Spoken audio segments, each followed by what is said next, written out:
Em nome do Pai, e do Filho, e do Espírito Santo. Amém. Naquele tempo, disse Jesus aos fariseus: Eu sou a luz do mundo.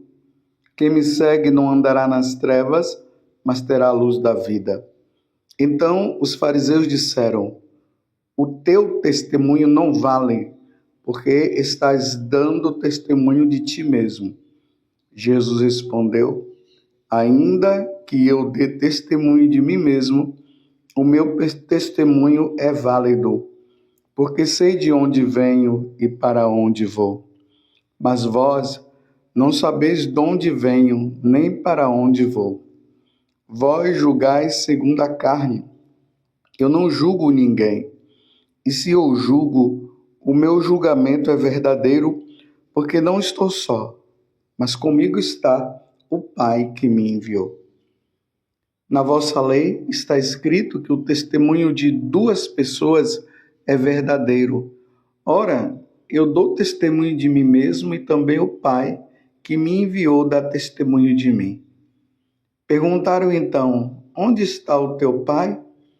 Jesus respondeu: Vós não conheceis nem a mim, nem o meu Pai. Se me conhecesseis, conhecerias também o meu Pai.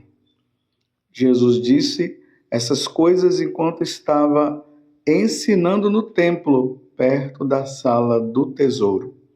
E ninguém o prendeu, porque a hora dele ainda não havia chegado. Palavra da salvação. Glória a vós, Senhor. Meus irmãos e minhas irmãs, continuamos no Evangelho de São João, porque nesses dias nós estaremos neste Evangelho percebendo, vendo que as autoridades do tempo de Jesus, e as autoridades aqui são os fariseus, os saduceus, ali tem também os doutores da lei, todos esses que faziam um grupo, estavam muito preocupados com essa tal pessoa de Jesus que estava se declarando como Deus. E para eles isso era uma blasfêmia. Eles já tinham decidido de matar Jesus justamente por causa disso, porque ele sendo um homem, eles diziam, ele se diz ser Deus, então ele deve ser morto. Aqui nós estamos vendo a sentença que eles já haviam dado para matar nosso Senhor Jesus Cristo. E Jesus agora está provando para eles que ele é o Messias esperado, que ele é o Filho de Deus, sim, embora eles não reconheçam. E aí Jesus, hoje, nesse evangelho que está em João 8, de 12 a 20, Jesus começa dizendo: Eu sou a luz do mundo. Quem me segue não andará nas trevas, mas terá a luz da vida. Jesus é a luz que ilumina as trevas. Lembremos que na missa de Natal, a primeira leitura que nos dá é aquela leitura também do livro do profeta Isaías. O povo que jazia nas trevas viu uma grande luz. Na verdade, meus irmãos, o pecado de Adão e Eva gerou também isso no mundo. O que gerou no mundo? Trevas, escuridão, ação do demônio. Embora nós não enxerguemos essas trevas, porque para nós chegarmos a vê-la, nós teríamos que ter uma visão espiritual. Então o mundo jaz nas trevas. Depois São João vai dizer isso lá na primeira carta que ele escreveu. O mundo jaz sobre o poder do maligno. o mundo jaz nas trevas. Imagina você andando no meio das trevas, no meio da escuridão. Nós não sabemos para onde ir. Podemos cair no desfiladeiro. Podemos cair no precipício e morrermos. Então agora, Jesus, que é a luz, ele vem para brilhar no meio das trevas.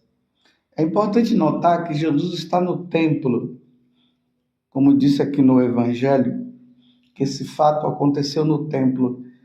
E no templo de Jerusalém existia uma antessala que se chamava o Santo, e depois tinha a outra sala que era o Santo dos Santos.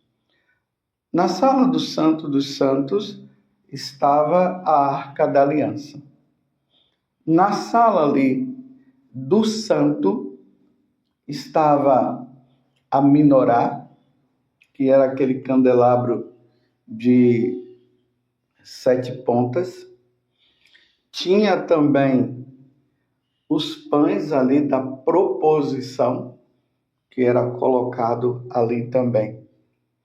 Então, quando Jesus ele se apresenta dizendo que ele é a luz do mundo, ele está mostrando que ele é aquela luz que mostra a presença de Deus no templo. Então, ele é a luz que mantinha aquela menorá acesa dia após dia. Era colocado ali o óleo, e aquele óleo ia mantendo aquela luz acesa para clarear o templo.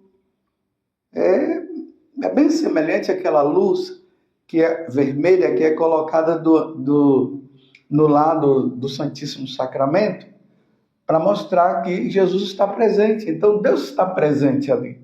Então, agora, Deus está presente no meio de nós, por meio da pessoa de nosso Senhor Jesus Cristo. Então, Jesus está dizendo bem claro: eu sou a luz do mundo. Quem me segue não andará nas trevas, mas terá a luz da vida. Se Jesus disse que aqueles que o seguem terá a luz da vida e não vai andar nas trevas, quem não o segue está nas trevas, meus irmãos. Está caminhando para a condenação, está caminhando para a morte. Se aqueles que seguem Jesus, ele está no caminho da vida e é a vida eterna, aqueles que não estão caminhando para a destruição da sua própria alma. Se nós olharmos no mundo de hoje, nós vamos perceber isso.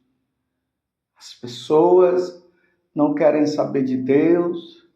Aquela preocupação que eu sempre trago, que hoje um aluno vai para a escola ou vai para uma faculdade e lá eles são doutrinados a se tornar ateus.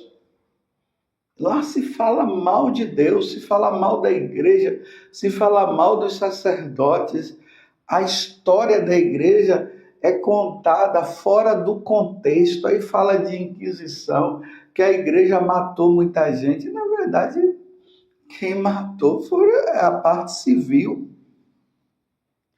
E aí vão contando, vão narrando um monte de coisas que estão fora. São narrativas, como hoje se fala muito disso, de narrativas. São narrativas para levar o católico a não acreditar mais em nosso Senhor Jesus Cristo. Então, aquele católico que entra, aquele jovem que entra numa faculdade hoje, são doutrinados ao ponto de que quando eles terminam a faculdade, e já no decorrer da faculdade eles já vão mostrando, eles já não vão mais à missa, não querem mais saber de confissão, é andar nas trevas. Se fala bem de toda e qualquer outro tipo de religião. Mas quando chega na religião católica, aí começa a falar. Aí fala que na Idade Média não foi o tempo de luz, não, foi o tempo de trevas.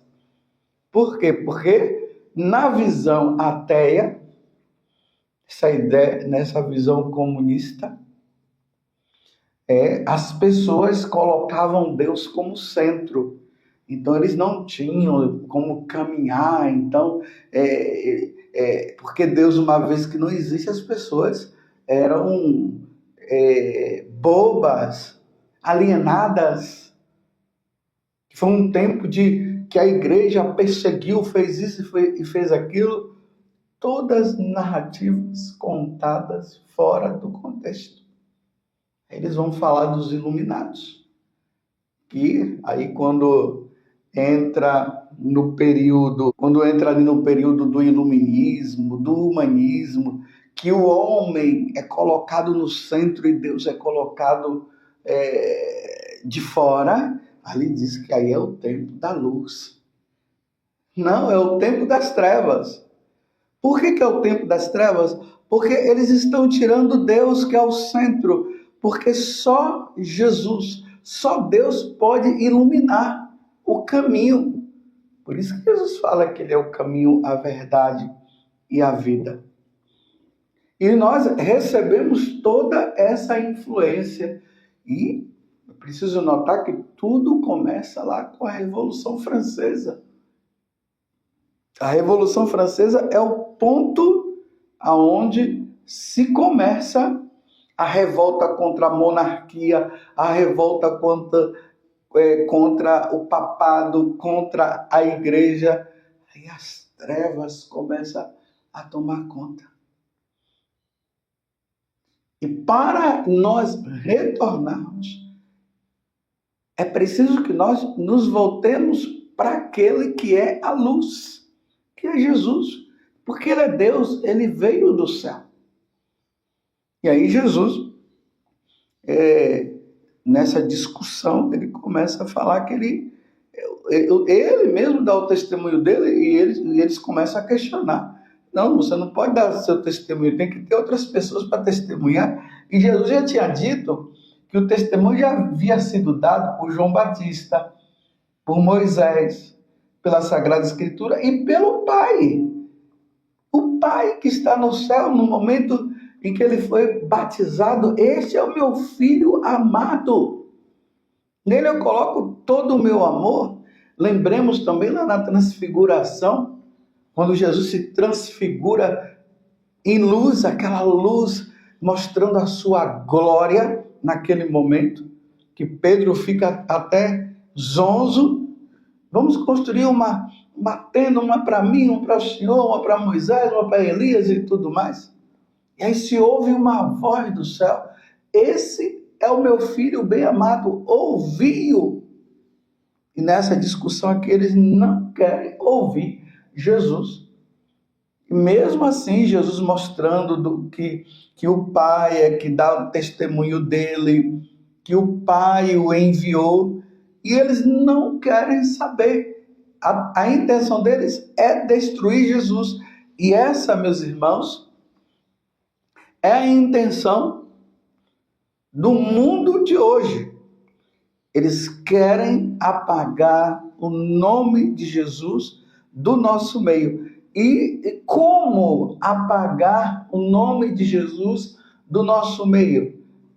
Doutrinando as crianças, doutrinando os jovens, porque os mais velhos já estão doutrinados na fé católica, então eles vão começar pelas crianças.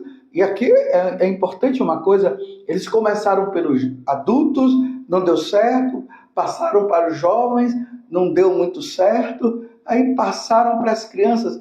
Então já começa desde criança a doutrinar elas, levando elas ao ateísmo, a não acreditarem em Deus, oferecendo aquilo que o demônio quer oferecer: prazer, dinheiro, uma felicidade passageira aqui.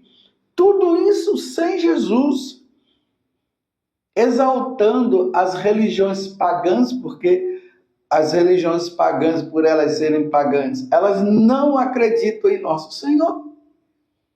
Então se exalta, e perseguição aos católicos, perseguição à igreja. Estão entendendo? Apagando o nome de Jesus, acabou a Igreja Católica, acabou a adoração ao verdadeiro Deus.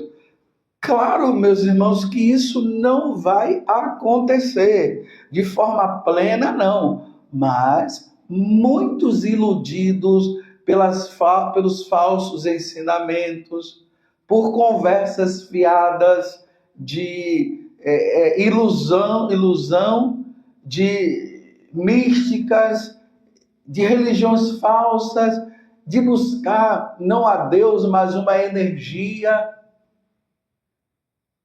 vão levar as pessoas a um paganismo, como já tem levado muitas pessoas. E nós precisamos perseverar, nós precisaremos continuar firmes em Jesus Cristo, firme no que a igreja ensinou, no depósito da fé, nos santos padres, os padres da igreja, Santo Agostinho, Santo Tomás de Aquino. Precisamos retomar essas leituras, São João Crisóstomo, Santa Teresa d'Ávila, São João da Cruz, Santa Catarina de Sena, e assim por diante. Precisamos nos firmar, meus irmãos, para que nós não sejamos enganados e sejamos tomados pelas trevas, e sejamos tomados pela visão errada, pela noção errada, e sermos dominados por Satanás. Precisamos ser firmes. Ainda que dentro da própria igreja exista também aqueles que, embora digam que são católicos, mas eles estão empenhados em levar os católicos à perdição, a não crer em Jesus. Imagina os próprios católicos levando as pessoas a não viver a religião correta. São aqueles chamados infiltrados, que na verdade não são católicos. Eu estou dizendo que são católicos, mas não são católicos. Eles estão infiltrados e aí vão ensinando através da catequese, através das próprias autoridades religiosas, e vão colocando Jesus somente falando da sua natureza humana, mas não falam da sua natureza divina, a negação dos ensinamentos do Senhor, a querer mudar o catecismo, um evangelho adaptado às suas conveniências. A verdade é retirada e começa a colocar versículos da Sagrada Escritura fora do contexto para justificar os seus pecados, os seus erros. E aí o mundo vai dominado pelas trevas, porque eles querem destruir a Igreja Católica para assim destruir Jesus da nossa vida. O que me consola é que Deus é Deus e Deus não vai permitir que isso aconteça. Mas Deus também nos deixa livres para nós fazermos as nossas escolhas. A escolha, meus irmãos, é a verdade que vem de Jesus. Essa é a verdadeira escolha, que vem ali de Pedro, passando pela sucessão apostólica, até chegar aos momentos atuais, tempos difíceis. Perseguiram Jesus para destruí-lo e agora perseguem a Igreja Católica para destruir nosso Senhor Jesus Cristo. Mas nós temos Jesus como a nossa luz. Jesus é a luz do mundo. E quem o segue não andará nas trevas, mas terá a luz da vida. Muito obrigado, Senhor, porque nós te seguiremos. Mas dai-nos força, Senhor, diante das perseguições, para nós não esfriarmos. Não permitais, Senhor, que nós venhamos a entrar na onda da apostasia. Porque nós cremos em Deus que é Pai e Criador de todas as coisas. Nós cremos em Jesus Cristo, nosso único Salvador. Nós cremos no Espírito Santo, que nos santifica, que nos ilumina na verdade, e na Igreja Católica, que é a nossa casa. Louvado seja nosso Senhor Jesus Cristo, para sempre seja louvado, e a sua mãe Maria Santíssima, e desça sobre você a bênção de Deus Todo-Poderoso, Pai, Filho e Espírito Santo. Amém.